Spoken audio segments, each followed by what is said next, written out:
Wind River Range, Wyoming Territory, November 1915.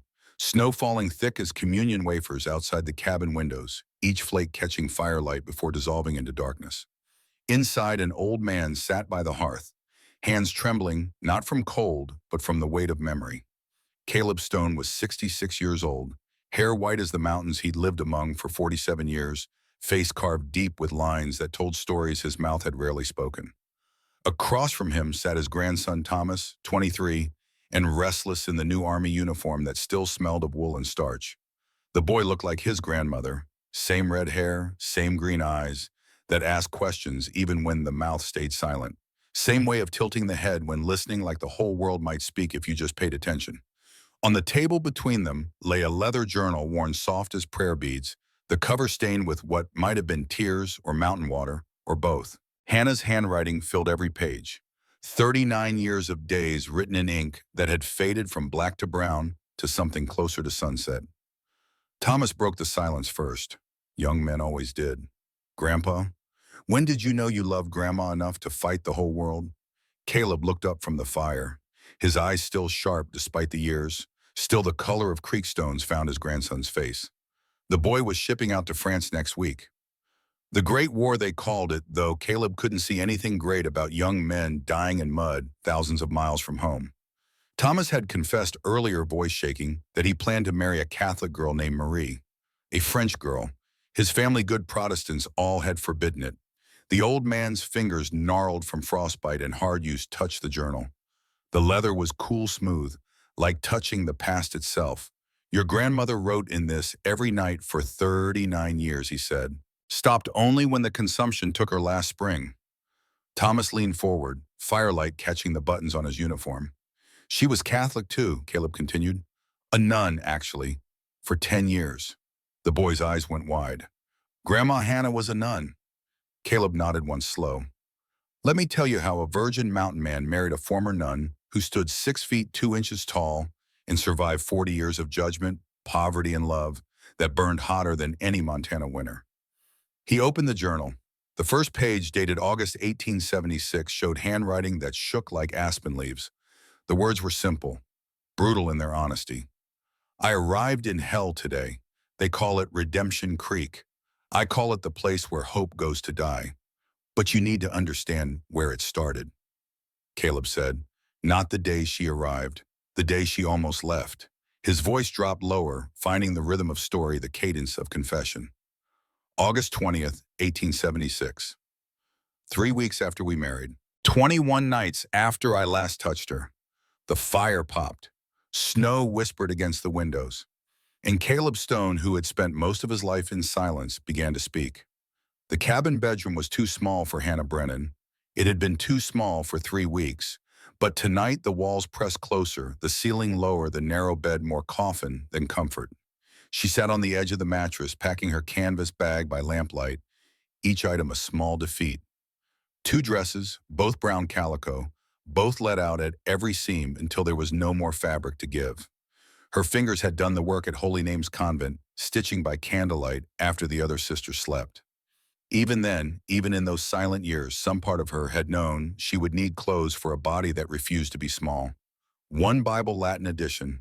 The leather cover was cracked from years of hands, her hands and the hands of women before her, all of them seeking answers in words they half understood. She ran her thumb over the golden cross embossed on the front. It caught the lamplight through tiny reflections across the rough log walls. 1 rosary, wooden beads worn smooth, hidden in the bottom of the bag, where it couldn't judge her.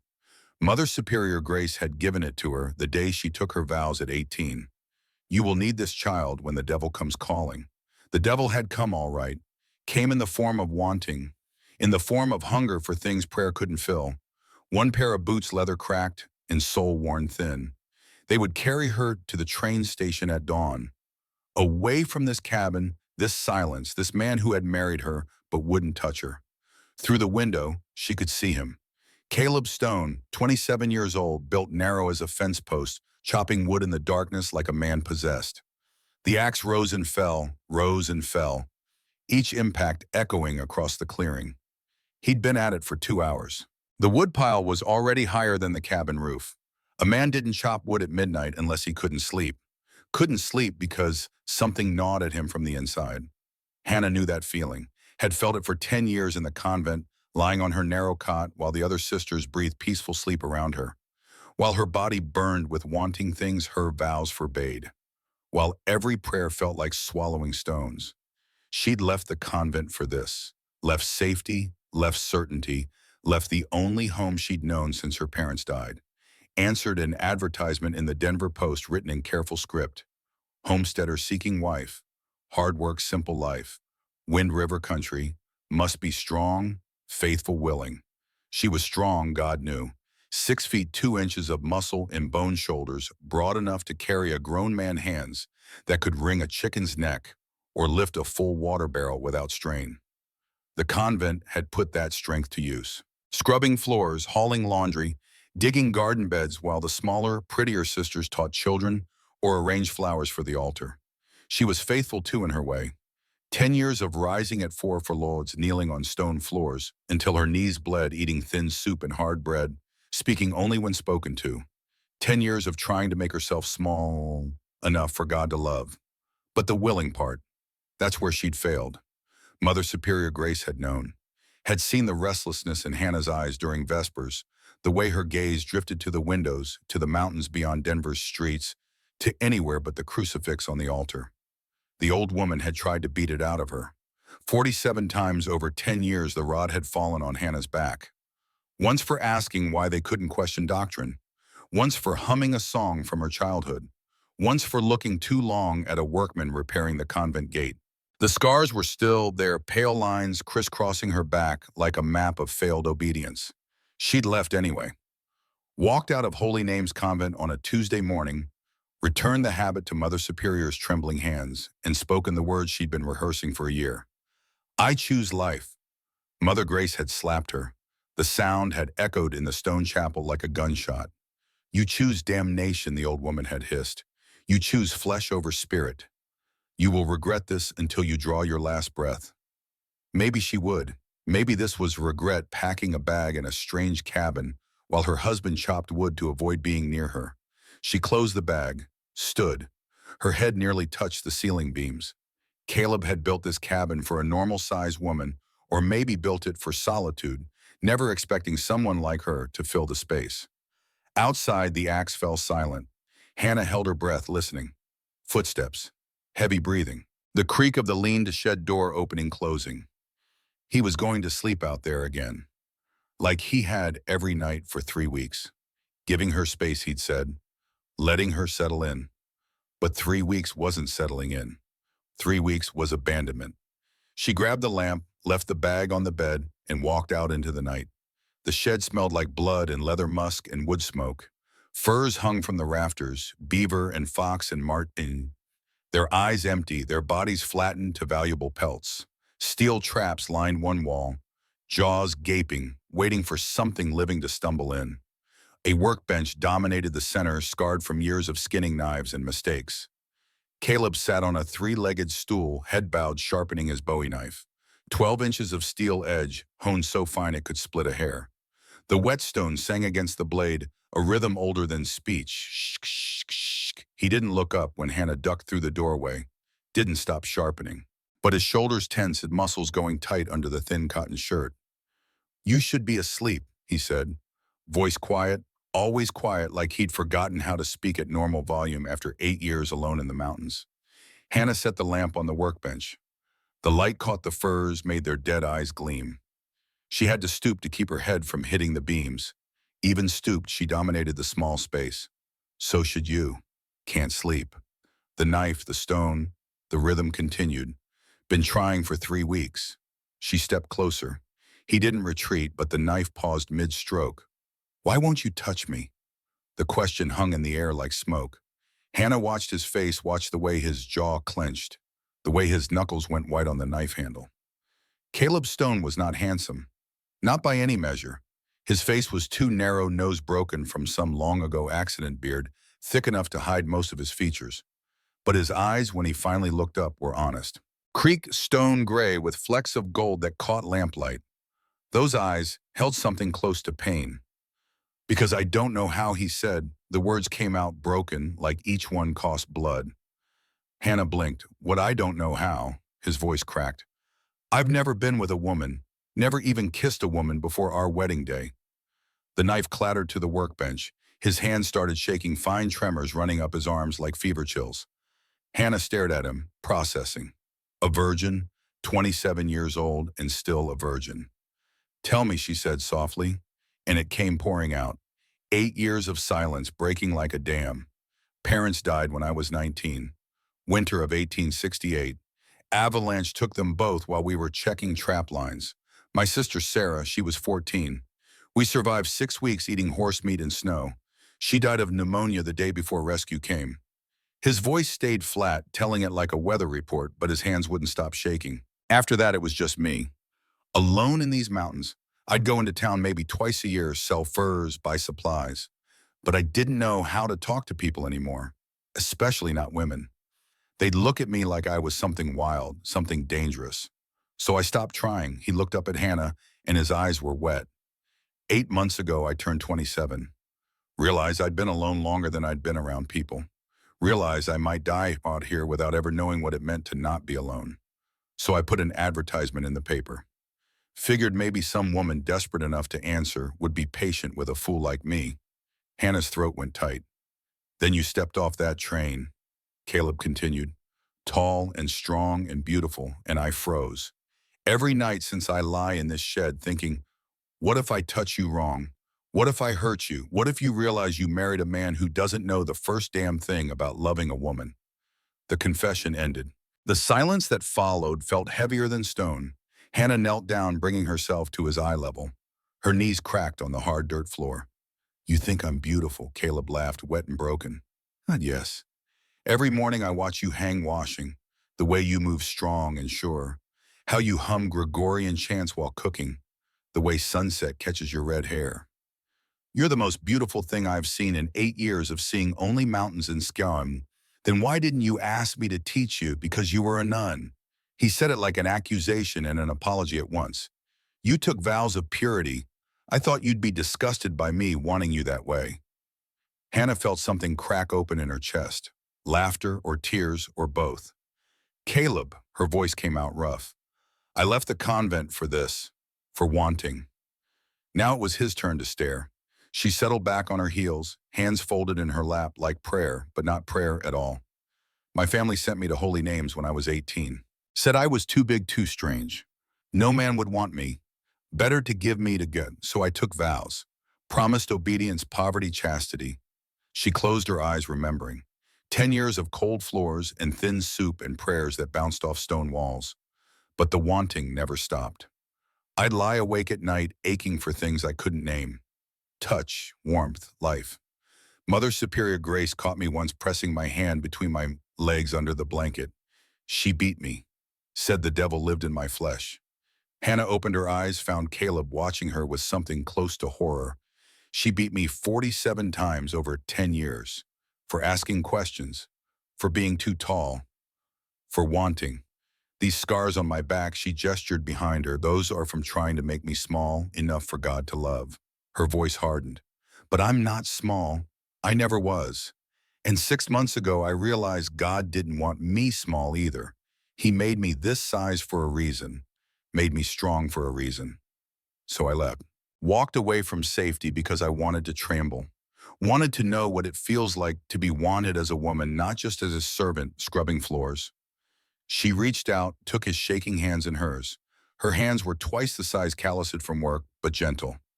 I don't need you to know how, Caleb. I need you to want to learn. Do you want me not as a wife to cook and clean? As a woman, Caleb's breath caught. His fingers tightened on hers. So desperately it keeps me awake every night. Hannah smiled. First real smile in 3 weeks. Then we'll learn together. I'll show you where I end, and you find everything in between. They walked back to the cabin in silence. Not the heavy silence of the past 3 weeks, but something else. Something charged with possibility and fear in equal measure. The night was cold August in the high country, the kind of cold that promised early snow. Stars scattered overhead like thrown salt, more stars than Hannah had ever seen from Denver's streets. The Milky Way cut across the sky, a river of light flowing between peaks. Caleb's hand found hers in the darkness. His fingers were rough scarred from trap springs and knife slips and frostbite, but they held on with surprising strength. Hannah's hand swallowed his completely, but he didn't let go. They walked 200 paces from the shed to the cabin. Each step felt like crossing a border between countries. Behind them, loneliness and fear. Ahead, the unknown. The cabin door creaked open. Lamplight spilled across the threshold. Caleb went in first, lit the oil lamp on the bedside table. The flame caught, grew through golden light across the small room. Hannah stood in the doorway, suddenly afraid. The bed looked impossibly small, the ceiling too low. Everything built for regular people, and she was anything but regular. "What are you thinking?" Caleb's voice came soft from beside the bed. "That I don't know how to be small." His hands went to the buttons of his shirt, started undoing them, fingers fumbling. "Then don't be." The shirt came off. Hannah saw scars. A grizzly had carved 8 inches of furrow across his ribs, the scar tissue raised and rough, the mark of claws trying to gut him. Caleb touched it absently, like checking it was still there. 1872. She came at me while I was checking traps. Had cubs nearby. I got my knife into her throat before she opened me up all the way. His voice was matter-of-fact, telling it like a recipe. Hannah stepped closer into the lamplight. Her eyes traced the scar, then found others. 3 fingers on his left hand were short in the ends, blunt and scarred. Frostbite damage, old and permanent. Winter after my parents died.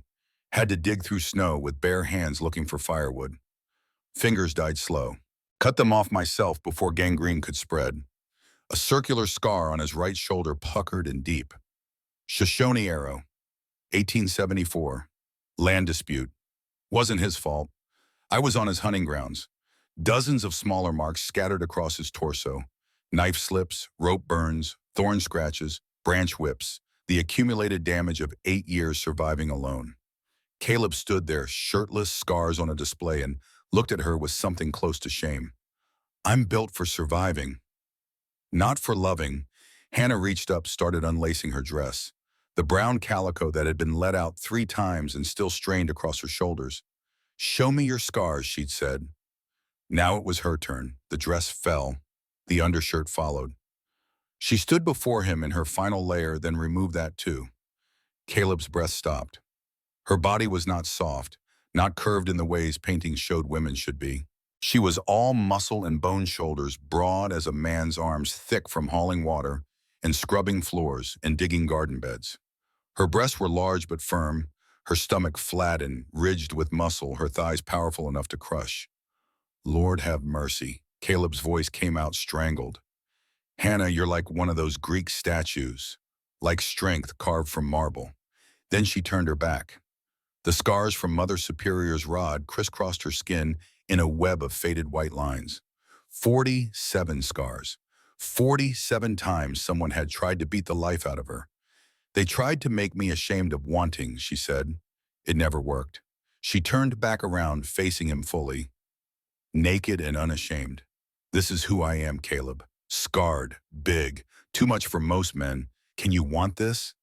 He stepped forward, reached out with those scarred, frostbitten hands, touched her shoulder with something close to reverence. "Every single inch," he whispered. She sat on the edge of the bed first. The frame creaked under her weight, but held. At this height, they were finally eye to eye, face to face. Equal. "Teach me," Caleb said. His voice had gone rough with want and fear mixed together. He stood between her knees, close enough that she could feel the heat coming off his skin. Hannah took his right hand in both of hers, studied it. The calluses, the scars, the shortened fingers. A hand that had killed and skinned and survived. She guided it to her neck. "Here." Slow, like you're memorizing it. His fingers traced the line of her throat, tentative at first, then more confident, finding the pulse that hammered there, following it down to her collarbone. Hannah shuddered. Caleb felt it. His eyes went wide with something like wonder. Yes, he did it again, slower this time, deliberately making her tremble. His fingers learned the hollow at the base of her throat, the ridge of her collarbone, the curve where her neck met her shoulder.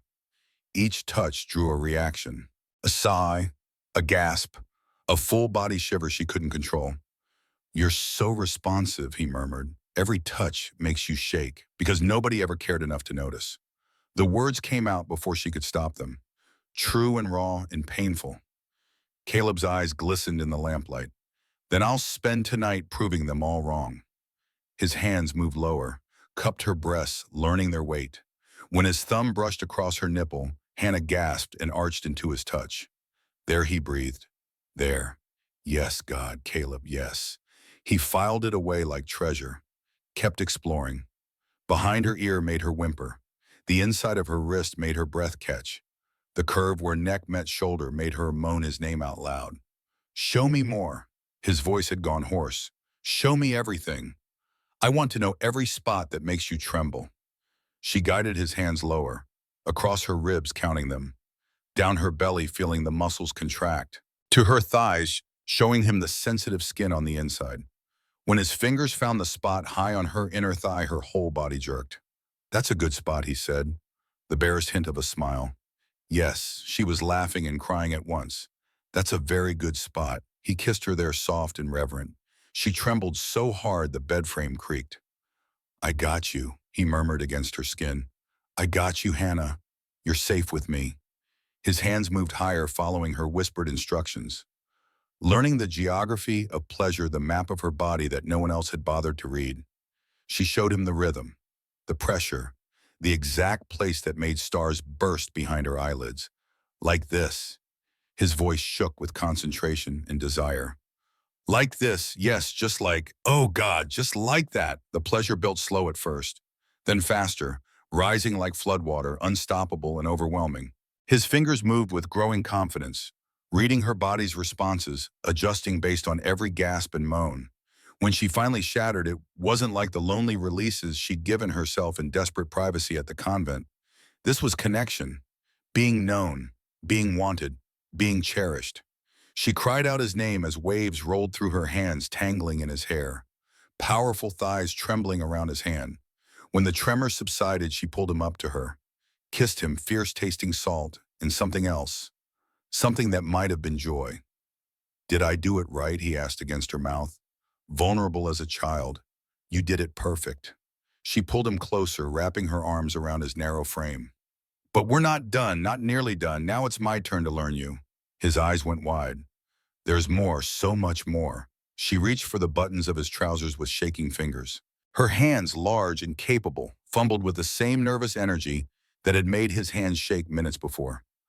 I don't want to hurt you, she whispered. You won't. He covered her hands with his, steadying them.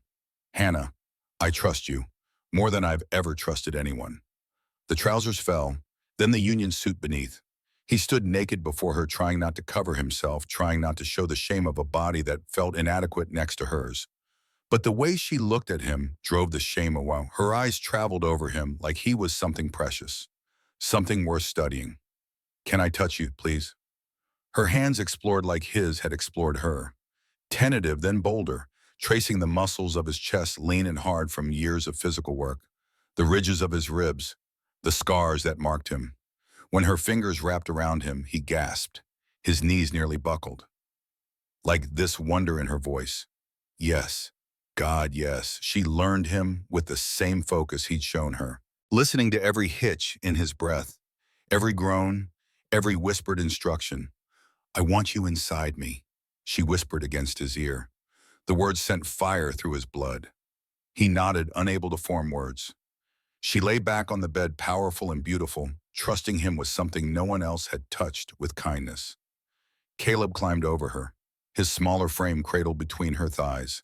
The rightness of it hit him like lightning. This was where he belonged. This woman, this strong, magnificent woman, was his home. I don't know what I'm doing, he admitted, positioned at her entrance, shaking so hard he could barely hold himself steady. Neither do I. She cupped his face in her palms. So we'll figure it out together. Just go slow. Listen to me. I'll tell you what I need. He pushed forward slowly. The heat of her body enveloped him inch by trembling inch. She gasped, not in pain, but in something that sounded like relief. Okay, he managed. More than okay. Her hands gripped his shoulders. Keep going. Don't stop. He sank deeper until fully seated inside her. The sensation was so overwhelming, he had to close his eyes and breathe through it. He'd never felt less alone in his entire life. Now what? Now you move. Her legs wrapped around his waist, the strength in them sending a thrill through him. Slow at first. Find a rhythm. Listen to what my body tells you. He started moving, clumsy at first, unsure of angle or pace. But Hannah's hands guided his hips. Her voice coached him through it. Gradually, he found something that made her gasp and arch beneath him. There she breathed. Right there. Like that. He focused on that angle, that rhythm. Her body tightened around him. He felt her getting close to that edge again. Touch me, she gasped. Like before, while you're inside me. His hands slipped between their bodies, found that spot she'd shown him. The combination made her cry out so loud the horses in the lean-to probably heard. Caleb, oh God. She shattered around him, her body clenching and pulsing, her powerful legs holding him so tight he couldn't have pulled away even if he'd wanted to, and he didn't want to. The sensation of her climax triggered his own. Release like nothing he'd ever felt. Not just physical, but something deeper, connection, belonging. The absolute certainty that he was exactly where he was meant to be. Hannah, I love you. The words tore out of him as he spilled inside her. I love you, I love you, I love you. Show me, she gasped, pulling him deeper. Keep showing me. When it was over, he collapsed on top of her, his slight weight barely registering on her powerful frame. Their hearts hammered against each other, his bird fast, hers deep and strong, like a drum. Was that? He couldn't finish the question. That was everything. She stroked his sweat, damp hair. That was exactly right. They lay tangled in lamplight, neither willing to break the connection yet. Outside, the Wyoming wind howled across the high country, rattling windows. But inside their marriage bed, everything was warm and safe and right. I almost left Hannah confess to the darkness above them. I had my bag packed, was going to take the dawn stage and pretend this never happened. Caleb's arms tightened around her waist as far as they could reach. What changed your mind? You did. She kissed the top of his head. You were honest, didn't pretend to be something you weren't. Just told me the truth even though it was hard. I was terrified you'd laugh. I could never laugh at a man brave enough to admit what he doesn't know. She tilted his face up. Most men would have fumbled through it and blamed me when it went wrong. Made me feel like it was my fault for being too big. But you asked me to teach you. Made it about learning me, not proving yourself. Caleb felt tears burn. You make it sound noble. I was just scared and desperate. She laughed, carding fingers through his hair. Sometimes that's the same thing as brave. She pulled the quilt over them both. And you're a very quick learner. He laughed against her lips, surprised. I got motivated, I noticed. They drifted in comfortable silence, breathing, synchronizing. Caleb felt himself starting to doze, safe and sated in a way he'd never experienced. But then Hannah spoke again, voice small. The town's going to keep talking. Keep judging us. It's not going to stop just because we figured out how to love each other. Caleb pushed himself up on one elbow to look at her properly. Let them talk. Let them whisper and stare and make all the jokes they want. I don't care, Hannah. You're my wife. You're the woman I love. Anyone who has a problem with that can take it up with me directly. You say that now, I'll say it to their faces. His voice hardened. In fact, we should go to church Sunday. Let everyone see exactly what kind of marriage we have. Hannah's eyes went wide. Caleb, you don't have to. Yes, I do. He cupped her face in his hands. You came all this way, left everything you knew, married a stranger who was too scared to touch you for 3 weeks. The least I can do is stand up in front of this whole town and claim you properly. Let them know Hannah Stone is my wife, and I'm proud of that fact. Fresh tears spilled down her cheeks. No one's ever stood up for me before. Not once in 28 years. Then it's about damn time someone did. He kissed her forehead, her cheeks, her lips. Starting with your husband. She pulled him back down. They made love again, slower this time. More confident, less fear. Caleb discovered 3 new spots that made her gasp. Behind her knee, the curve of her hip, the small of her back where her spine dipped. He filed them all away like treasure. The fire had burned down to coals when the sound came. Heavy fist pounding on the cabin door. 3 sharp blows that rattled the frame. Hannah sat up, reaching for her dress. Caleb rolled out of bed, pulled on trousers, grabbed the Sharps rifle from his pegs on the wall. The weapon was longer than Hannah was tall, heavy as sin, the kind of gun that could drop a buffalo at 300 yards. "Nobody comes here," he said, voice flat, "ever." He checked the rifle. Already loaded. Always loaded. 8 years alone in the mountains had taught him to be ready. Hannah watched him move. This was different from the night's fumbling tenderness. This was the mountain man, the survivor, the man who'd killed a grizzly with a knife. The knocking stopped. A voice called out instead, loud, confident, used to being obeyed. "Stone, open up. Official business." Caleb's jaw clenched. He moved to the door, rifle held low but ready. Cracked it open just enough to see out. Two men stood in the clearing, morning sun behind them, faces in shadow. The first was fat. Not farmer fat or aging fat, but the kind of fat that came from easy living and rich food. He wore a black suit despite the mountain cold vest straining across his belly, gold watch chain glinting. His face was pale and dour, pale with jowls that shook when he talked. The second man was tall, thin, wore a badge pinned to his shirt and a Colt 45 on his hip. "Morningstone," the fat man called out. "Cheerful as church on Sunday. Heard you got yourself a wife. Congratulations." His eyes found Hannah through the gap in the door, traveled up and down her height, lingered too long. My. The runaway nun. Whole territories talking about you two." Caleb stepped into the doorway, blocking the man's view. "What do you want, Hutchins?" The man pulled papers from his coat pocket, unfolded them with the careful precision of a man who knew exactly what weapons he carried. "This, your homestead claim filed in 1864, correct? You know it is. Well, there's a problem." He smiled, teeth too white, too perfect. "A big problem." He held up the papers, legal documents stamped and official looking.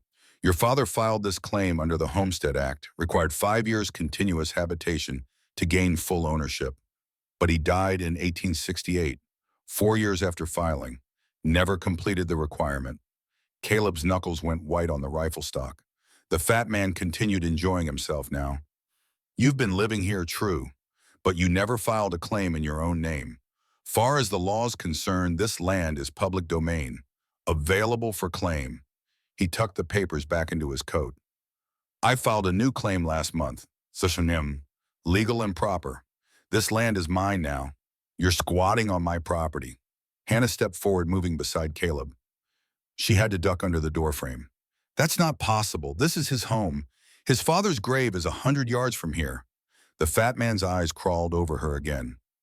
"Law doesn't care about graves, sister. Law cares about paperwork." The tall man with the badge spoke up, voice apologetic but firm. "I checked with the land office in Cheyenne Stone. It's legal. Your father never completed the 5-year requirement. The claim's void." Caleb lifted the rifle, not pointing it, not yet, but the message was clear. "This is my land. My father died clearing it. Then he should have finished the paperwork." The fat man's smile never wavered. "Law's the law. You got until October 1st to either pay me $1,200 for the land or vacate." 1,200. Hannah felt the number like a punch. That was 6 times what the land was worth. Maybe more. "That's theft," she said. "That's business." The fat man turned to leave, then paused. "Oh, and Stonehole Town knows you married a whore nun. Good luck getting any Christian to loan you money." He climbed onto his horse.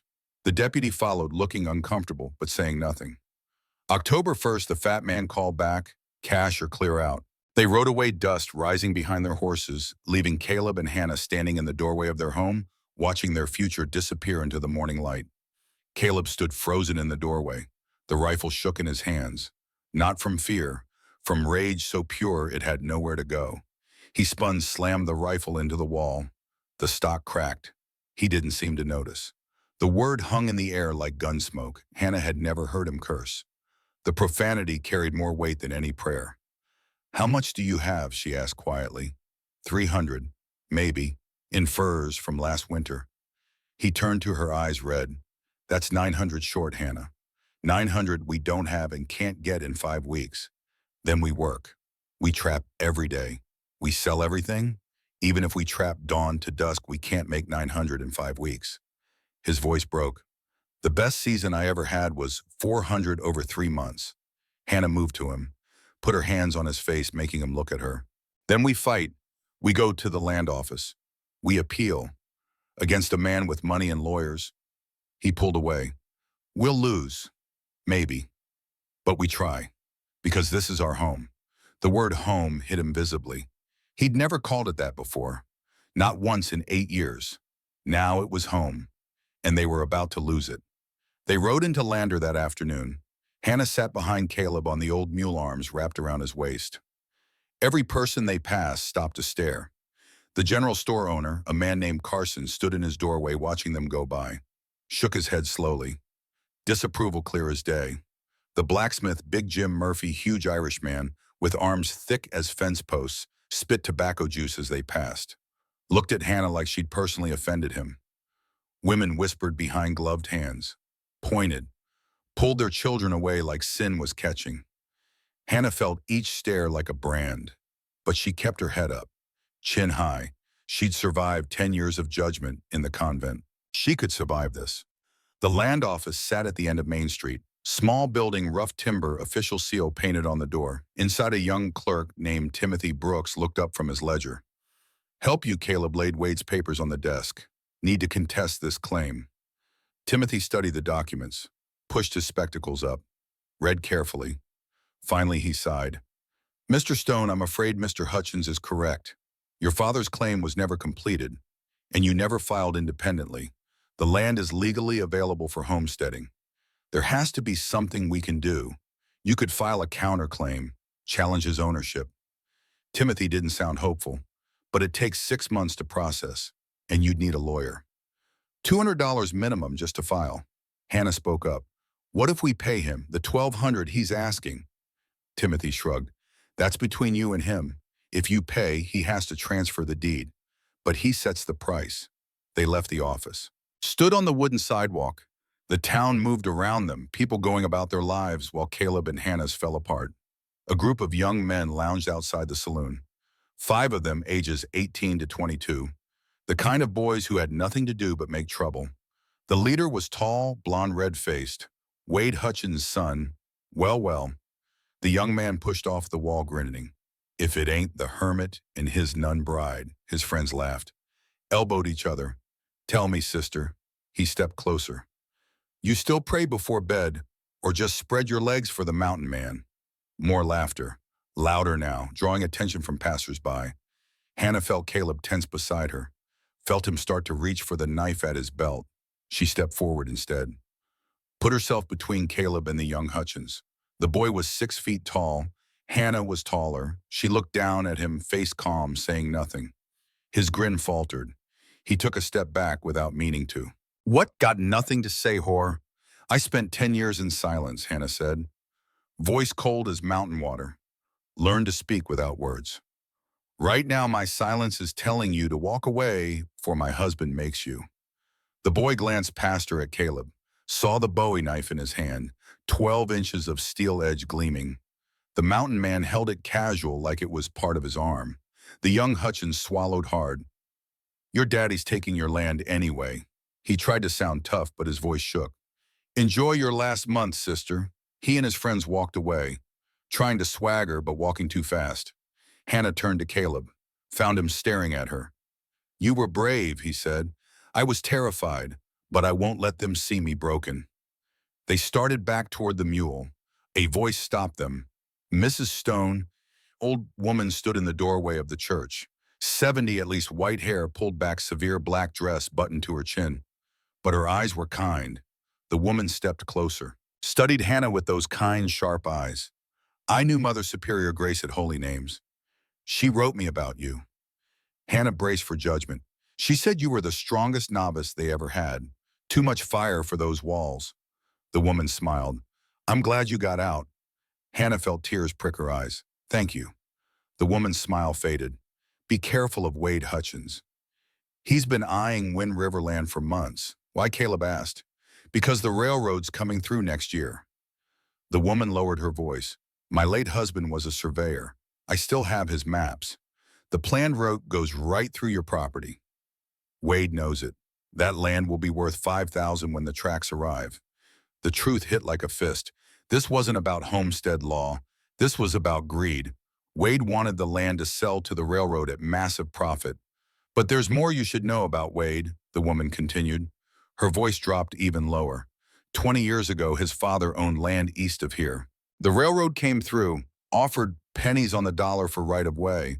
Wade's father refused to sell, so they took it anyway through eminent domain, left him with nothing. He died 2 years later, broke to cursing the railroad that destroyed him. She paused, letting that sink in.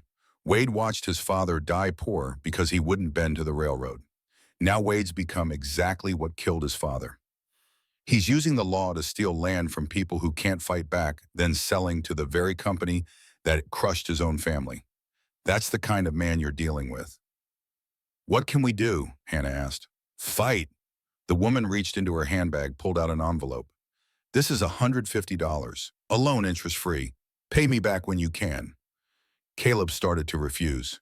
We can't take your money. My husband was Irish Catholic. The woman's voice hardened. I'm Mexican. This town treated us like dirt for 30 years because we married across lines they didn't like. We survived because a few good people helped when no one else would. When my husband died in '73, he left me enough to help others. Now I help you. She pressed the envelope into Hannah's hands. My name is Abigail Mercer, and $150 won't buy the land back. You still need over $1,000 more. But it's a start. They rode home in silence, the weight of impossibility heavy as mountains. That night, they sat at the rough plank table counting money by lamplight. Furs from last winter, $300 worth. Caleb spread them out. Beaver, fox, marten, good pelts properly cured, but not enough. Abigail's loan, $150. Hannah added it to the pile. Total, $450. Needed, $1,200. Short, $750. 5 weeks to make $750. Impossible. Even the best trapping season couldn't produce that much in such a short time. Caleb stared at his hand-drawn map, leather marked with years of knowledge. He traced the mountains with one scarred finger.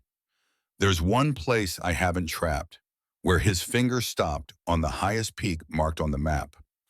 High Valley, north face of Thunder Peak. Why haven't you trapped there? Long silence. Outside, coyotes called to each other across the darkness. My father died there. Caleb's voice went flat. Avalanche, winter of '68. We were checking trap lines together. I heard the rumble ran. He didn't run fast enough. He looked up at Hannah, eyes haunted. I dug for 6 hours, found him under 12 feet of snow, brought his body back, buried him next to the cabin, swore I'd never go back. Another pause. But that valley, is it good for trapping best in the territory? Untouched for 8 years, beaver, marten, fox, hundreds of them probably. He met her eyes. Could get 800 to 1,000 in furs if we work 3 weeks straight. His jaw clenched. But it's dangerous. Avalanche risk, grizzlies, early snow. And you've never trapped a day in your life. Then teach me, like you taught me last night. She said it gentle but firm. Caleb looked at her. This tall, strong former nun who'd given up safety for love, who'd stood up to Billy Hutchins without flinching, who'd survived 10 years of beatings rather than become small. We leave in 3 days, he said. Up there 3 weeks, back by September 20th, to sell furs and pay Wade by October 1st. No room for error, Hannah nodded. If we don't try, we lose everything anyway. I'd rather fail fighting than quit without trying. Caleb leaned across the table, kissed her. You sound like a mountain woman already. 3 days of preparation, dawn to dusk work. Day 1. Caleb taught Hannah the basics. How to read animal sign. Beaver tracks in mud, 5 toes, webbed feet. Fox prints, small and delicate in straight lines. Marten scat, dark and twisted, full of bone fragments. She learned fast, absorbed information like dry ground, soaking rain. He showed her how to set traps without catching her own fingers. Spring tension trigger plate, how to stake the chain so a caught animal couldn't drag the trap away. Hannah practiced until her hands bled. Kept practicing.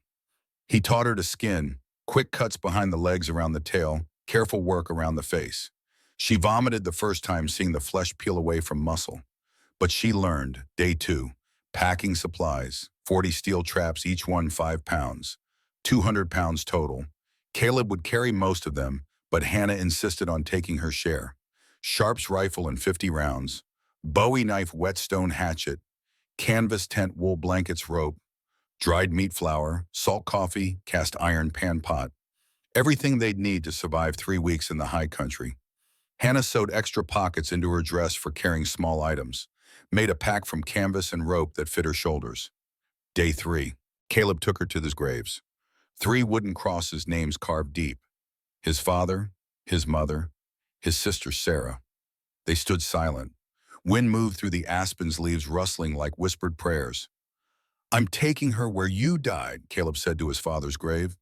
"If that's wrong, I'm sorry, but I got no choice." Hannah said her own prayer, not the rote Latin from the convent. Something simpler. "Keep us safe. Let us come home." That's all I ask. That night, their last before leaving, they made love with urgency, like they might not get another chance. Caleb had learned her body well in just a few days, knew the spots that made her gasp. Behind her ear, inside her wrist, the small of her back. She learned him too, the sensitive place on his inner thigh, the spot below his ribs that made him laugh, the way saying his name in his ear made him lose control. After wrapped in darkness and each other, Hannah spoke. "If we die up there, we won't." Caleb's voice was firm. "But if we do," she turned to face him, "I want you to know these 4 days with you have been worth more than 28 years before." He kissed her forehead. "We're not dying, we're surviving. It's what I do best." But he held her tighter anyway. Thunder Peak rose 11,200 feet above sea level. The high valley sat in a bowl just below the summit, carved by ancient glaciers, ringed by cliffs. Getting there took 3 days of climbing. Day 1 started at dawn. The trail was narrow, steep, winding through pine forests that smelled of sap and earth. They each carried 60 pounds. Hannah's shoulders ached within an hour. At 7,000 feet, she couldn't breathe right. The air felt thin, insufficient. Each breath came shallow and fast. How much further? 4,000 feet. 2 more days. She wanted to cry. Didn't. Wouldn't give in to weakness. Caleb noticed anyway. Stopped at a clearing beside a creek. Set down his pack. Took 20 pounds from hers without asking permission. "I can carry my share," she protested. "I know." He redistributed the weight, "but you don't have to prove anything. Save your strength for trapping." Night 1, they camped at 8,000 feet. The creek was ice cold, clear as glass. Caleb caught a trout with his bare hands, reflexes quick as a striking snake. Gutted it, cooked it over the fire. Hannah had never tasted anything so good. They slept curled together in the tent wrapped in wool and fur. Made love quick and warm, both too tired for more. Slept with the Sharps rifle between them and the knife in Caleb's hand. Wolves howled in the distance. Hannah counted 7 different voices. Day 2. The climbing got harder. The trail turned to switchbacks carved into the mountainside, exposed rock, sheer drops. At 10,000 feet, they crossed an avalanche scar. Old snow compacted and dirty stretched across the slope. The trees were gone, snapped off like kindling. Caleb stopped, stared at the scar for 5 full minutes. "This is where your father died?" Hannah asked softly. He nodded once, didn't speak. She took his hand, held it, didn't say meaningless comfort, just stood with him. Finally, he squeezed her hand. "This is where it happened. I can still see him, running, not fast enough. The snow taking him like he was nothing." His voice was thick. "He would have liked you, would have said I married above my station." Hannah laughed through tears. He would have been right. They kept climbing. At 10,500 feet, Hannah's foot slipped on loose rock. She fell sliding 10 feet down the slope before catching a scrub pine. Her palm tore open, blood streaming. Caleb climbed down, pulled her up, tore a strip from his shirt, wrapped her hand tight. "You okay?" She nodded, though the pain made her dizzy. They kept climbing. Night 2, camped at 10,500 feet. Above tree line now, no wood for fire. They burned dried elk dung Caleb had carried up. Supper was jerky, and snow melted in the pot. Hannah shivered despite 2 blankets and Caleb's body heat. The stars overhead were impossible. Millions of them, the Milky Way so bright, it cast shadows. "I've never seen stars like this," Hannah whispered. "You don't get this in the convent." "We couldn't look up," only down praying. Mother Grace said looking at stars was vanity. God wanted us focused on his word, not his creation. Caleb pulled her closer. What a waste. Missing all this beauty. Hannah rolled to face him. What do you think when you see this? The stars, the mountains, all of it, Caleb thought. Rare for him to put feelings into words. I think we're small, but not in the way your Mother Grace meant. Not small like we're worthless. Small like we're part of something bigger. Like these stars were here before us and will be hereafter. And somehow being part of that makes us matter more, not less. Hannah's eyes glistened. That's the most beautiful thing anyone's ever said to me. He pulled her closer. Mountains taught me that. After my family died, I could have hated God for taking them. Instead, I looked up at these peaks and realized they don't hate. They don't judge. They just are. That's survival. Being yourself fully without apology. Hannah felt understanding flood her. That's what I wanted. To just be, without making myself small. Then tremble, Hannah. Tremble as big as you want. Mountains won't judge you, and neither will I. They made love slow and reverent under impossible stars. Day 3, the final climb to the pass. 11,200 feet. Hannah's lungs burned. Each breath felt like drowning in air. 2 hours to climb 500 vertical feet. One step, rest. Another step, rest. Caleb stayed patient, never rushed her, just kept climbing slow and steady. At the top of the pass, Hannah collapsed, hands on knees gasping. Then Caleb touched her shoulder, pointed. High valley spread below them, 2 miles long, 1 mile wide. A creek ran through the middle, fed by a glacier on the eastern slope. Aspen trees blazed gold in the autumn sun. 4 beaver dams stepped down the creek like stairs. Deer tracks everywhere in the soft earth, which meant predators. Fox, marten, maybe wolf, and not a single human footprint. 8 years untouched. Last time I was here, Caleb said quietly. Dad was alive. Hannah put her arms around him from behind. Now you're here with me. New memories. They descended into the valley. Set up camp by the creek. The work began. The first week passed in a rhythm of learning and labor, setting traps at dawn, checking them at dusk, shinning and curing in between. The furs accumulated slowly. 6 beaver, 3 fox, 2 marten, $96 in 2 days. Hannah was ecstatic. We can do this if we keep this pace. Caleb stayed realistic. Animals get cautious. Numbers will drop. But he smiled anyway. At night, they grew closer. The isolation, the shared work, the danger. All of it bound them tighter. Night 3, they were too exhausted for lovemaking. Just held each other. Night 5, they found energy. Quick and warm, both still, half-dressed against the cold. Night 7, Caleb discovered a new spot, inside of Hannah's elbow. When he kissed her, there she moaned so loud the sound echoed off the peaks. Shh, he laughed against her skin. You'll start an avalanche. Then start it. She pulled him closer, but the real intimacy came in the spaces between work, in the conversations they'd never had time for at the cabin, in learning each other's minds as thoroughly as they'd learned each other's bodies. Day 10 morning, Hannah watched Caleb skin a beaver, his movements efficient but gentle. You're gentle with them, even dead. They gave their lives so we could keep our home. Least I can do is honor that with clean work. Hannah felt something shift in her understanding. Mother Grace said animals had no souls, but you treat them like they matter. Everything that lives matters, even if it has to die. This philosophy transformed Hannah's understanding of faith. She'd spent 10 years being told that only humans mattered, that the physical world was inferior to the spiritual. But watching Caleb work, she saw a different kind of reverence, one that honored life in all its forms. Night 12, they talked deep into the darkness. Do you believe in God? Hannah asked. I believe in what I can see. Mountains, stars, you. If there's a God, he shows himself through these things, not through buildings and rules, Hannah cried. I spent 10 years in a building full of rules, never seeing God. Out here with you, I see him everywhere. Week 2, the trapping improved. 18 beaver, 12 fox, 9 marten, $342 for the week. Combined with week 1, $438. Add to what they had 300 in old furs, 150 from Abigail. Total so far, $888. They needed $1,200. $312 short. One more week of trapping would do it, but nature had other plans. Day 14, Hannah checking traps alone while Caleb stayed at camp skinning. She found a beaver in the trap by the fourth dam, dead as expected. Then she smelled it. Musk, heavy and rank, grisly. She turned to run. The bear exploded from the willows. Female 7 feet tall, 800 pounds. 2 cubs behind her. A mother protecting babies. Most dangerous animal in the mountains. Hannah ran, didn't look back. Boots pounding, earth breath screaming in her lungs. The bear was faster. Grizzlies could run 30 miles an hour. Hannah couldn't match that uphill.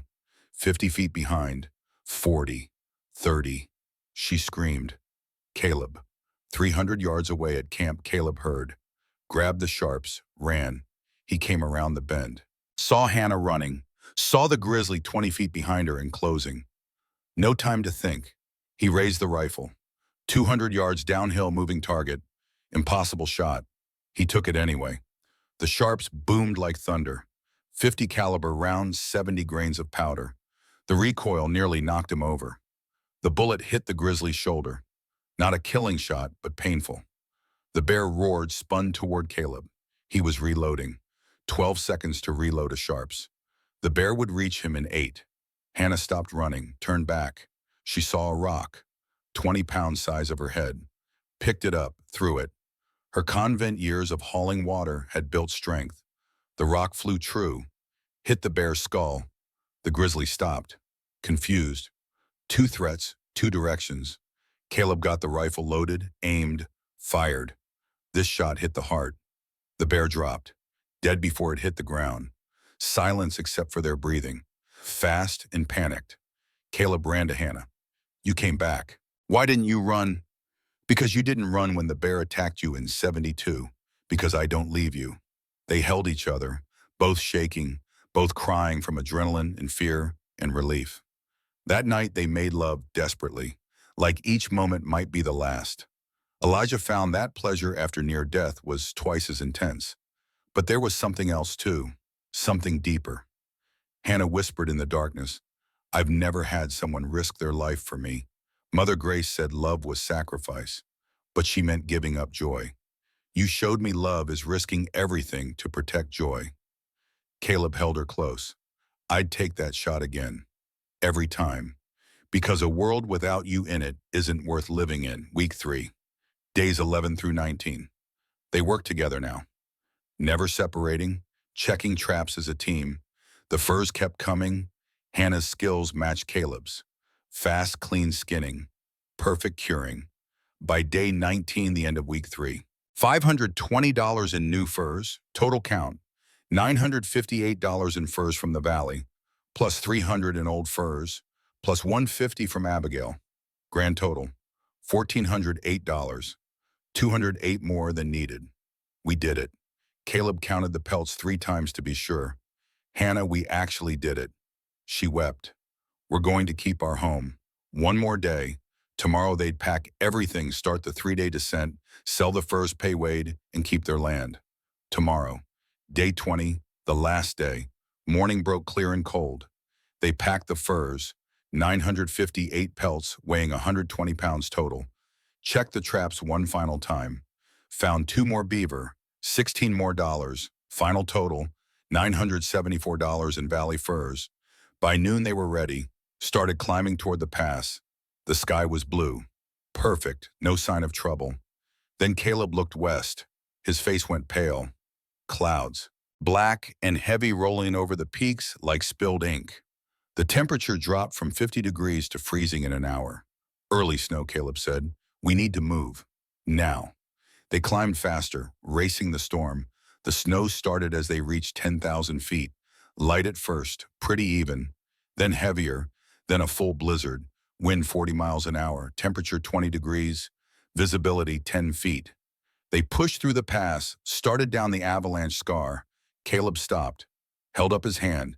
Did you hear that? Hannah listened. A rumble, distant but growing. Avalanche run, they ran, but the slope was steep, covered in new snow, treacherous. Hannah's foot caught. She fell. The pack of furs tore from her back, tumbled down the slope toward a cliff edge. $974. Everything they'd worked for. rolling away. She lunged for it, caught the pack, held on. The avalanche hit. 200 tons of snow moving 60 miles an hour. It buried everything. Caleb saw Hannah disappear under white. His heart stopped. Hannah, he dug with bare hands, no shovel, just fingers clawing through snow and ice. Blood streaming from torn fingernails. Hands going numb from cold. 5 minutes. 6. 7. Hannah. Answer me, Hannah. His hand hit fabric. He dug harder, found her arm, still warm. He pulled her free. She was breathing but unconscious. Lips blue, skin ice cold. Hypothermia setting in. The furs were gone. Swept off the cliff, buried under tons of snow. Unrecoverable. Caleb had to choose. Dig for the furs and let Hannah die. Or save Hannah and lose everything. Not a choice at all. He lifted her. She was twice his size, but adrenaline made him strong. Started down the mountain in a blizzard. 3 days to get home. 3 days of hell. Day 1. Caleb carried Hannah 12 hours straight. She drifted in and out of consciousness. Mumbled about the furs, about failing, about losing their home. He told her she hadn't failed. Told her she was alive. Told her that was enough. Day 2. She woke enough to walk. But the pneumonia was starting. Rattling cough. Fever building. Day 3. They reached the cabin. Hannah collapsed. Fever 104 degrees. Caleb laid her in bed, covered her with every blanket they owned. Tried to break the fever with cold cloths. She was unconscious for 2 days. On the second day, Caleb did something he hadn't done in 8 years. He prayed. Not to his own God, the distant, silent God of mountains and survival, but to hers, the Catholic God she'd served for 10 years. He took her rosary from her bag, held the wooden beads in his scarred hands, tried to remember the words he'd heard her whisper. Hail Mary, full of grace. The words came broken, unpracticed. The Lord is with thee. Blessed art thou among women. He didn't know the rest. Made up his own prayer instead. I don't know if you're listening. Don't know if you care about a man like me, but she's yours. Was yours for 10 years. Gave up everything to serve you. His voice cracked. If you're real, if you're good, don't take her. Please, I'll do anything. Believe anything, just don't take her. He prayed until his voice gave out. Prayed until the words were just breath and hope. On the third day, Hannah's fever broke. She opened her eyes, saw Caleb beside the bed, rosary in hand, lips moving in prayer. You're praying, she whispered. He looked up, saw her awake, alive. He crushed her to his chest, sobbed into her hair. I thought I lost you, just like I lost Dad in those same mountains. You didn't lose me. Her arms came around him, weak but there. I'm still here. They held each other while outside Wyoming wind howled and snow fell. And somewhere in France, a young man named Thomas sat by a fire in November 1915, listening to his grandfather's voice crack, with the memory of almost losing everything that mattered. Hannah woke to find Caleb praying. She'd been unconscious for 3 days, fever burning through her like wildfire. But now the heat had broken and she could see clearly again. Her husband sat beside the bed, rosary wrapped around his scarred fingers, lips moving in whispered Latin he barely understood. She tried to speak, but her throat was raw. Managed only a whisper. You're praying. He looked up, saw her eyes open. The rosary fell from his hands as he crushed her to his chest, body shaking with sobs he'd been holding back for 72 hours. I thought I lost you, just like I lost Dad in those same mountains. Hannah's arms came around him, weak but there. You didn't lose me. I'm still here. They held each other while outside the Wyoming wind howled and the first real snow of autumn began to fall. Later, when Caleb had gone to feed the horses, Hannah pulled her journal from the bedside table. Her hands shook as she dipped the pen in ink. The words came slow but certain. September 25th, 1876. I woke to find Caleb praying. First time I've seen him pray in 3 weeks. He was praying to my God, the Catholic God. He doesn't believe in begging for my life. That's when I knew he loved me more than land, more than home, more than anything. She set down the pen, stared at the words. 3 weeks ago, she'd been packing to leave. Now she'd nearly died trying to save their future. And somehow, lying here barely alive, she'd never felt more certain of anything. The fire crackled in the hearth. Snow whispered against the windows. And somewhere in the future, 66-year-old Caleb Stone sat in this same cabin holding this same journal, reading these same words to a grandson who needed to hear them.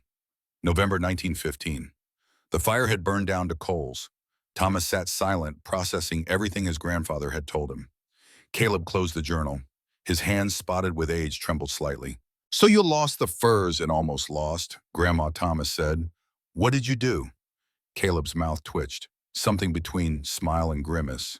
"We fought, with nothing left but each other, and $450 that wasn't enough. 3 days until Wade Hutchins would take our land." "How did you survive that?" Caleb looked into the dying fire. "Your grandmother stood up in front of the whole town and shamed them into being human." He met his grandson's eyes. But that's the rest of the story. Listen close, because the hard part was just beginning. He fed another log to the fire. Watch the flames catch and grow. September 28th, 1876. 2 days before the deadline. Hannah sat up in bed for the first time since the fever broke. Her body felt hollow, scraped clean. She'd lost 20 pounds she couldn't afford to lose. But her mind was clear. Caleb brought her soup, thin broth from a rabbit he'd snared. "We should pack," he said quietly. "Leave tomorrow morning before Wade comes for the land." "No," her voice was raw from coughing but firm. "Hannah, we got $450. That's $750 short. There's no way to make that in 2 days. Then we give him what we have and make him refuse it in front of everyone." Caleb stared at her. "What good does that do?" She set down the soup bowl, looked at him with those green eyes that had first caught him at the train station 5 weeks ago. "Wade wants the land because of the railroad, but he also wants respect. Needs it to do business with the railroad company. If the whole town sees him refuse a sick woman's last money, sees him throw us off our land over $700, his reputation dies. And if he takes it anyway, then we tried. We fought. We leave with dignity instead of running like thieves in the night." Caleb sat on the bed edge, took her hand in his. "You almost died 3 days ago. You should be resting, healing. Not planning to fight Wade Hutchins in the town square." Hannah squeezed his fingers. "I spent 10 years resting, kneeling, being quiet and small and obedient." She coughed, the sound wet and rattling. "I'm done with that. If we lose tomorrow, at least we lose standing up." He looked at her. This woman who'd left everything for love, who'd climbed mountains and faced bears and survived avalanches, who refused to be broken. "All right," his voice went hard. "We fight, October 1st, 1876, the Day of Judgment." They rode into Lander at noon. The whole town had gathered in the square. Word had spread. The hermit and the nun were making their stand. 150 people crowded the dirt street. Men in work clothes and Sunday suits. Women in bonnets and shawls. Children running between legs, sensing drama. A wooden platform had been erected in front of the general store. Wade Hutchins stood on it, black suit, spotless gold watch chain gleaming in the autumn sun. Sheriff Tom Bradley stood beside him, badge catching light, face neutral but uncomfortable. Billy Hutchins and 3 friends lounged nearby, grinning like wolves. Caleb helped Hannah down from the mule. She could barely stand. Pneumonia had stolen the weight and left her gaunt, but she stood straight, chin up, refusing to show weakness.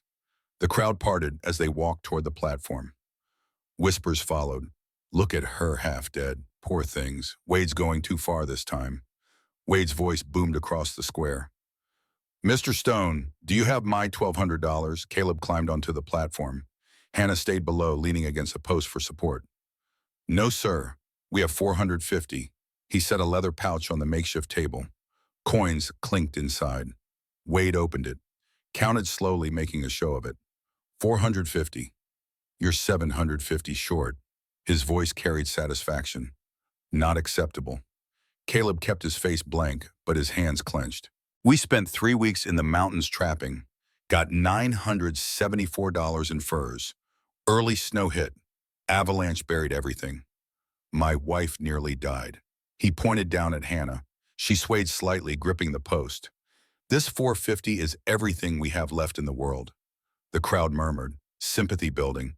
Some people had seen them ride up the mountain 3 weeks ago, seen them come back half frozen, Hannah barely alive. Wade shrugged, unmoved. "I'm sorry for your troubles, but law is law. You can't pay, you forfeit the land. Hannah moved then, pushed off from the post, climbed the platform steps, each step visible effort. But she made it, stood before Wade, still taller than him despite the sickness, still strong despite the weakness. Mr. Hutchins, we're asking for mercy, not mercy, Mrs. Stone. Business. Hannah turned to face the crowd, raised her voice so everyone could hear. Then let me make you a business proposition. She gestured to the crowd. This man wants our land because the railroad's coming through next year. He's been buying property along the planned route. Our land is the last piece he needs. When he gets it, he'll sell to the railroad for $5,000. Wade's face reddened. That's speculation. Is it? Hannah's voice cut like a blade. She gestured to the crowd. Abigail Mercer stepped forward holding a rolled map. Mrs. Mercer has her late husband's survey maps. They show the planned route going right through Stoneland. The railroad filed it with the territorial office last month. Public record. Abigail unrolled the map, held it up. The route was marked clear as day, cutting straight through the Wind River property. The crowd's murmur grew louder, understanding spreading like fire. Hannah continued, voice gaining strength despite her weakness. So Mr. Hutchins stands to make $3,800 profit from taking land from a man who's lived there 8 years. A man whose father is buried there, whose mother and sister died there. She paused, let it sink in. But there's something else you should know about Mr. Hutchins. Wade's face went from red to purple. 20 years ago, Hannah said his father owned land east of here. The railroad came through, offered pennies on the dollar. Wade's father refused to sell, so they took it anyway through eminent domain, left him with nothing. He died 2 years later, broken, cursing the railroad that destroyed him. The crowd went silent, eyes turning to Wade. Wade Hutchins watched his own father die poor because he wouldn't bend to the railroad. Hannah's voice carried across the square. And now what does the son do? He becomes exactly what killed his father. Uses legal tricks to steal land from people who can't fight back, then sells to the very company that crushed his own family. She turned back to Wade. Is that what your father would have wanted, for you to become the thing that destroyed him? Wade's jaw worked, face twitching, but no words came. Hannah turned to the crowd again. We're offering everything we have, $450. If that's not enough for Mr. Hutchins, fine. But when the railroad comes, when they ask who sold them this land, remember this day. Remember he chose $750 over mercy, over decency, over honoring his own father's memory. Silence fell, heavy as snow. Wade saw the crowd, saw faces turning in against him. Calculation flickered in his eyes. He needed these people, needed their respect to do business. If the whole town thought him a cheat and a hypocrite, the railroad deal would be harder. Other deals would dry up, but he couldn't back down completely, not without losing face. I'll accept $450 as down payment. His voice was tight. You have 6 months to pay the remaining $750, interest 10% per year. Caleb stepped forward. We can't make $750 in 6 months, even trapping all winter. Wade shrugged.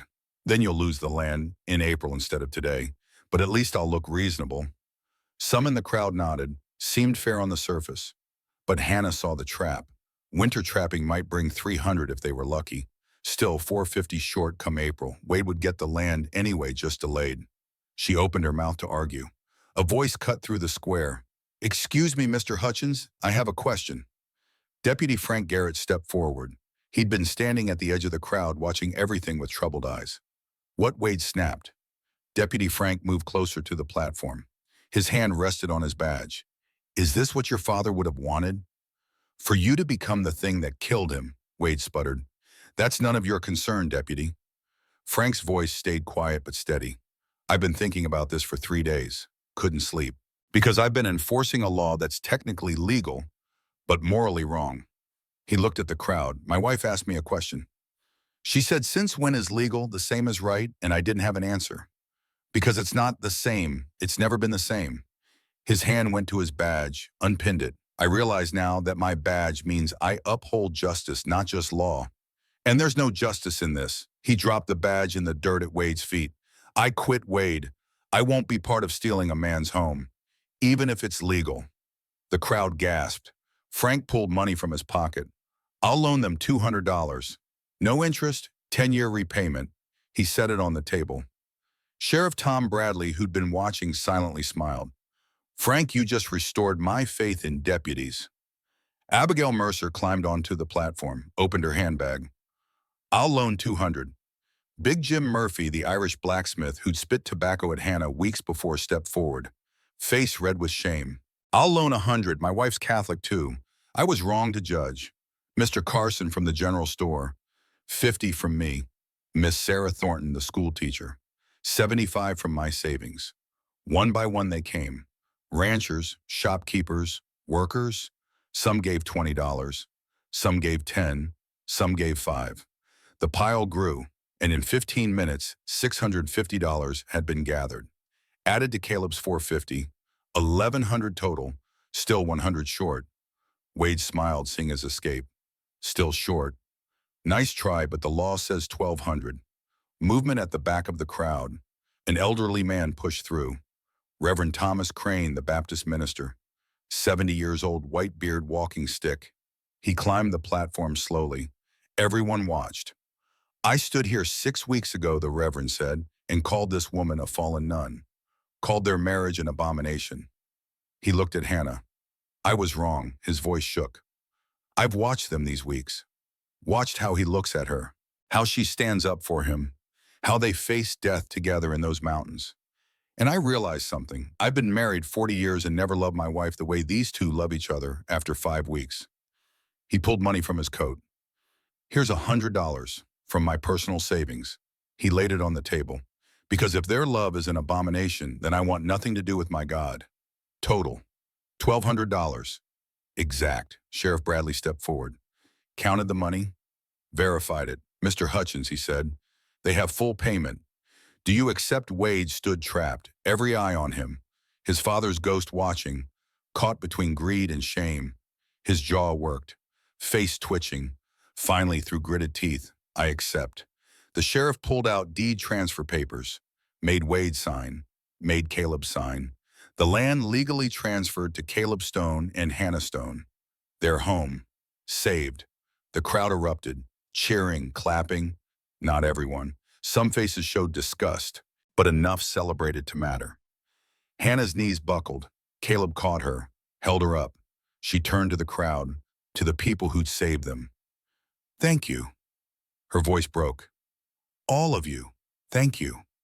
Abigail climbed the platform, hugged Hannah despite the height difference. You fought.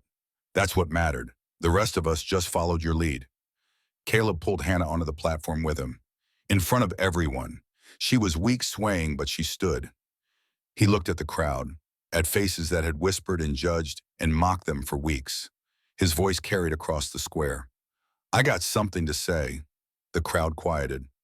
Most of you know me as the hermit, the mountain man who don't talk to people. That's fair. I haven't been social. He looked at Hannah, but this woman changed that. She's former sister Hannah from Holy Names Convent in Denver. She left her vows to marry me, broke her promises to God because she wanted to live, really live. His voice grew stronger. This town's been talking, calling her fallen nun, calling me fool who married a woman too big, calling us unnatural. The crowd shifted uncomfortably. They had said these things, were still saying them. But here's what I know. This woman climbed 11,000 feet, learned to trap in 3 weeks, faced a grizzly bear that would have killed most men, nearly died in an avalanche trying to save our future. He took both her hands in his. And when we lost everything, she stood up here, sick as death, and fought for our home. He turned to face her fully. Hannah Brennan Stone, you're the strongest, bravest, most beautiful woman I've ever known. And I don't give a damn what anyone thinks about us. Then in front of 150 people, he kissed her. Had to reach up, she was taller. She bent down, met him halfway. The kiss was deep, claiming desperate. 30 years of loneliness ending. 10 years of hiding ending. Everything they were and could be poured into that moment. When they broke apart, Hannah was crying. Caleb was crying. Half the crowd was crying. Abigail Mercer started clapping. Others joined. Not everyone. Maybe half. But half was enough. They spent the next 6 months paying back debts. October 1876. Caleb trapped dawn to dusk. Hannah recovered from pneumonia, helped skin and cure. They made $240, paid Abigail $50, paid Big Jim $30, paid Mr. Carson $10. November. Hannah started teaching children to read. 3 days a week, $2 per child per month. 8 children signed up. $16 monthly income. December. Christmas came. They hosted a small dinner for those who'd helped. Abigail Big Jim and his wife Margaret, Mr. Carson, Miss Sarah, former Deputy Frank. Hannah cooked Irish stew from her childhood. Everyone said it was the best meal they'd had all year, January through March 1877. Winter trapping brought $680 total. By March 15th, they'd paid every penny. The land was theirs. Truly, completely, no debts hanging over it. April 1877, 8 months after their first night together. Hannah woke feeling strange, nauseous, tired despite sleeping 10 hours. Her breasts ached. She'd missed her monthly bleeding. Twice now. In the convent, she'd stopped bleeding after 5 years of near starvation. Thought herself barren. But now, with regular food and happiness, her body had healed. She rode to Lander, found Dr. Helen Matthews, the only physician in town, a woman rare for the profession. 45 years old, sharp-eyed, competent. Dr. Matthews examined her, smiled. "Congratulations, Mrs. Stone. You're about 10 weeks along." Hannah sat stunned, a baby due in October. The doctor washed her hands. "You're healthy. Should be a normal pregnancy." Hannah rode home in a daze, found Caleb chopping wood behind the cabin. She watched him work, shirtless despite the spring chill. Scars on display, muscles moving under skin. This man who'd learned to love her, who'd chosen her over everything. "Caleb," he turned to saw her face. "Set down the axe. What's wrong?" "Nothing's wrong," she walked to him. "Everything's right." Took his hand, placed it on her belly. "We're having a baby." He froze, completely still, eyes wide. What a baby. Our baby. Due in October. He dropped to his knees, put both arms around her waist, pressed his face to her stomach. She felt him crying, felt the wetness soaking through her dress. "We're going to be parents, yes. I don't know how to be a father." She laughed, carding fingers through his hair. "You didn't know how to be a husband either. But you learned." October 15th, 1877. Exactly 1 year after they'd saved the land from Wade Hutchins. Hannah's labor started at dawn, lasted 14 hours. Dr. Helen Matthews came to the cabin. Abigail Mercer assisted. Caleb stayed through all of it, holding Hannah's hand, wiping her forehead, whispering encouragement. Men didn't usually stay for births, but Caleb refused to leave. At 8 in the evening, the baby came.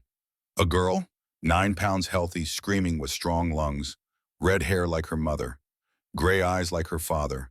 They named her Sarah. After Caleb's sister who died, Caleb held his daughter for the first time, hands trembling.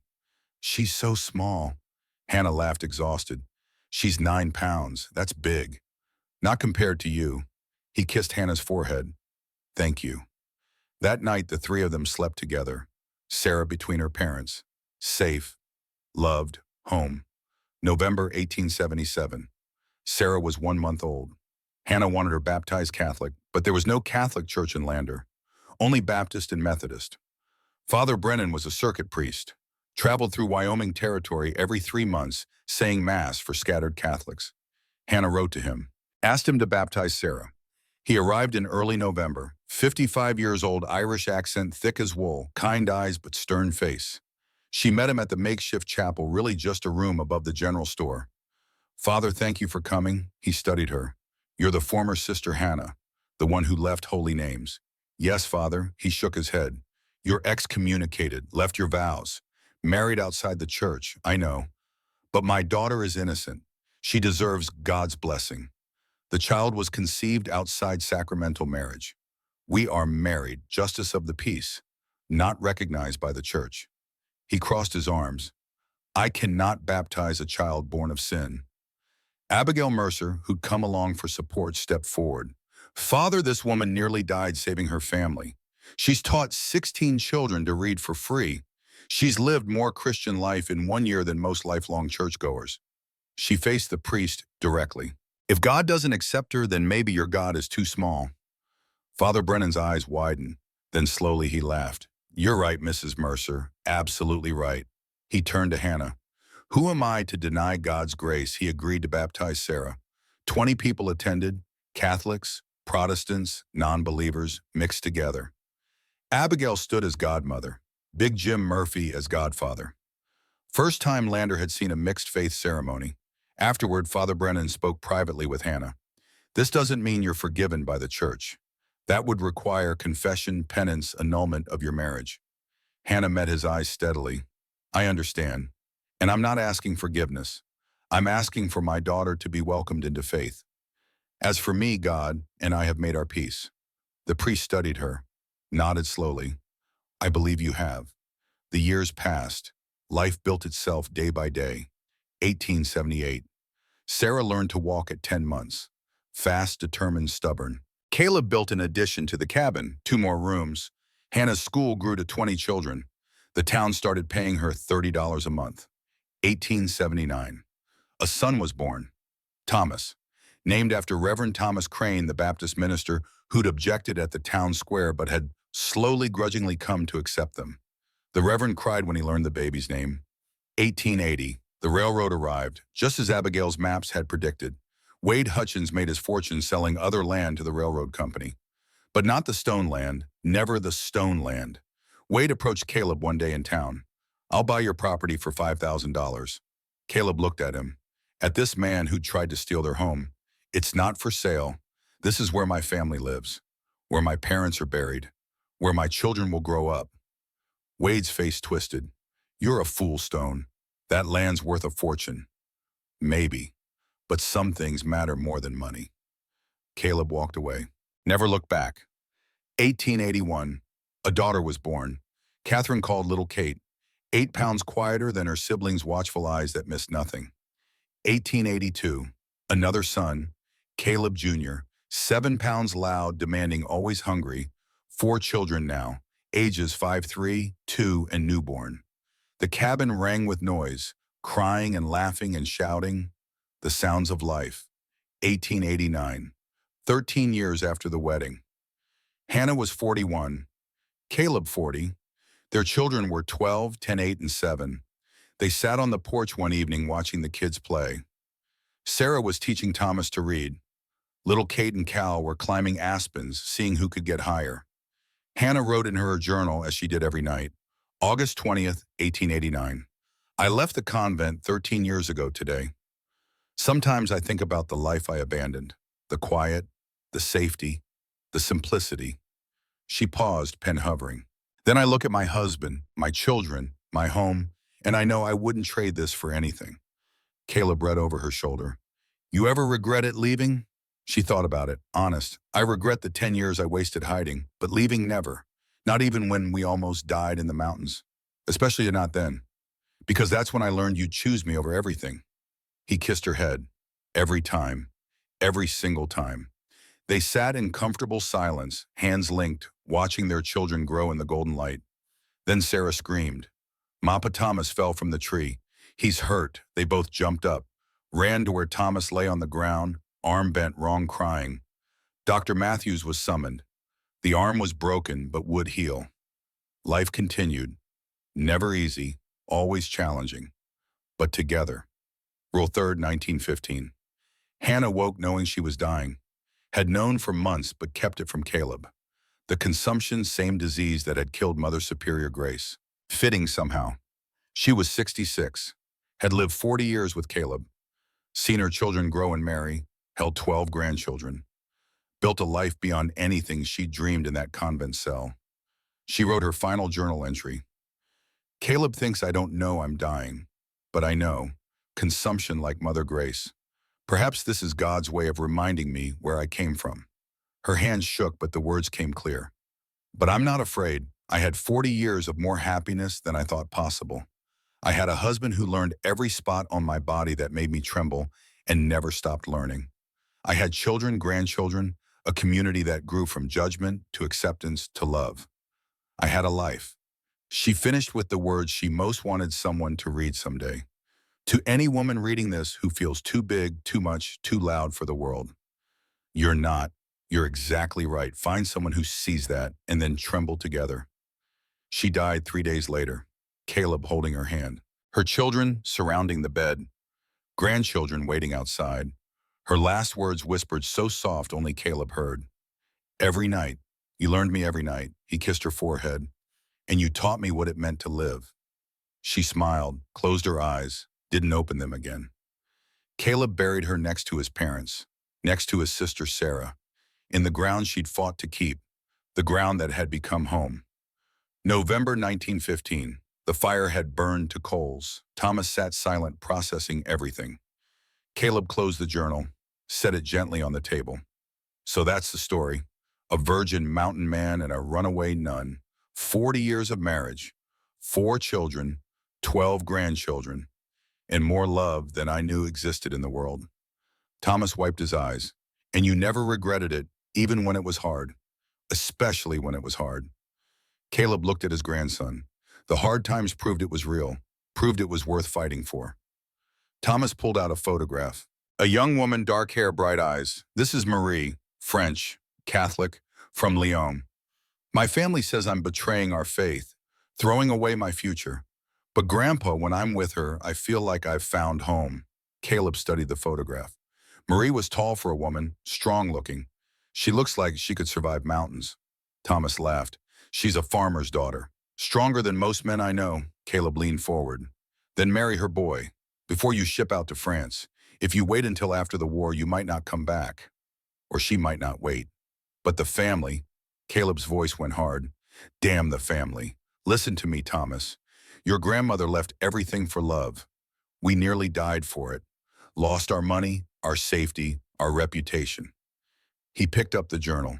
But we gained 40 years of waking up next to our best friend. That's worth more than any approval, any inheritance, any proper marriage. What if we don't make it? The war, the distance, the culture. Then you'll have tried. You'll have fought for love. Caleb's eyes were fierce. Better to fight and lose than never fight at all. He handed Thomas the journal. Take this to France. Read it when you doubt. And when you find Marie, tell her I said be brave. Tremble together. Thomas hugged his grandfather. Long and tight. Thank you, Grandpa. Dawn came. Thomas packed his bag. The journal went in first, wrapped careful in oilcloth. He stood on the porch looking at the mountains. Same mountains his grandparents had fought to keep. Same cabin they'd built their life in. Caleb stood beside him, wrapped in a wool coat against the cold. You'll write every week, and you'll marry her the day I get to France. Good. Caleb gripped his shoulder. Make your own life, boy. Don't let anyone tell you how to love. Thomas climbed onto his horse. Turned back once. Grandpa. What was the spot that made Grandma tremble most? Caleb smiled. Sad and distant. Wasn't physical. It was when I looked at her and saw not the runaway nun, not the giant woman, not the burden, but saw her, Hannah, strong and scared and alive. He touched his chest. That look trembled her then. Trembles me still, even though she's gone. Thomas nodded, rode away toward the train station, toward France, toward Marie, toward his own future. Caleb watched until his grandson disappeared, then turned back to the cabin. Alone now, truly alone for the first time in 40 years. He went inside, sat by the cold fireplace, picked up Hannah's rosary from the bedside table, the wooden beads she'd carried from the convent. Started to pray. The words came easier now after 40 years of hearing her whisper them. Hail Mary, full of grace. His voice cracked but continued. The Lord is with thee. He prayed until the sun rose full, prayed until he felt her presence not gone but transformed, not lost but changed. Then he stood, fed the fire, made coffee, started another day. Because Hannah had taught him that living meant continuing, meant finding purpose even in grief, meant honoring the past by building the future. He walked outside, looked at the mountains painted gold by sunrise, whispered to the wind, Every night, Hannah, I learned you every night, and you taught me every day what it meant to be fully alive. The wind answered, moving through the aspens, through the pines, carrying her voice or maybe just memory. Then tremble, my love. Keep trembling, because that means you're still living. Caleb smiled, touched his wedding ring, silver worn thin by 40 years of wear, and walked back into the cabin to start the day. Because life continued, love continued, the mountains continued.